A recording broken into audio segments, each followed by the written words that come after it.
90-degree temperatures are expected next week. Jack Wu with the 22 News Storm Team explains the role of heat index during a heat wave.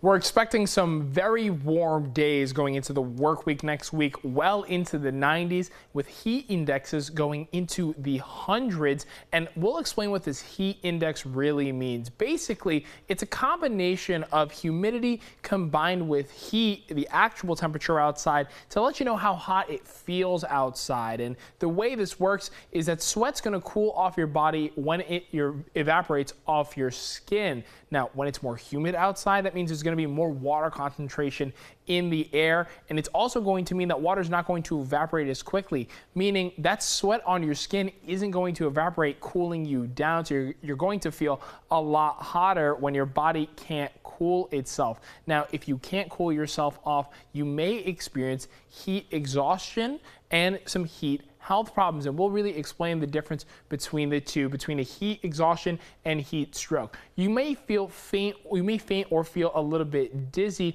when you're experiencing heat exhaustion. You're going to get a more throbbing headache when you're having a heat stroke. Now, other symptoms of a heat exhaustion: excessive sweating, cool, pale, and clammy skin, rapid, weak pulse, and maybe even some muscle cramps if you're doing some outdoor activities. Versus a heat stroke, you're not going to sweat. That's really going to be the problem, because you're not going to be able to cool yourself off. Red, hot, and dry skin. If you see skin flare-ups, that could be a sign of a heat stroke, and you may even lose consciousness if you are suffering from very bad heat health problems. Now, if you are having a heat stroke, you want to call 911 immediately, or have someone else call 911. You'll need to go to the hospital as soon as possible. Versus heat exhaustion, that you can treat. You're just going to get into a cool environment. You're going to want to get hydrated so that you can cool your body down. That you can treat yourself. You just want to stay as safe as possible when enduring the hotter temperatures during the work week. Working for you, I'm Jack Wu with the 22 News Storm Team.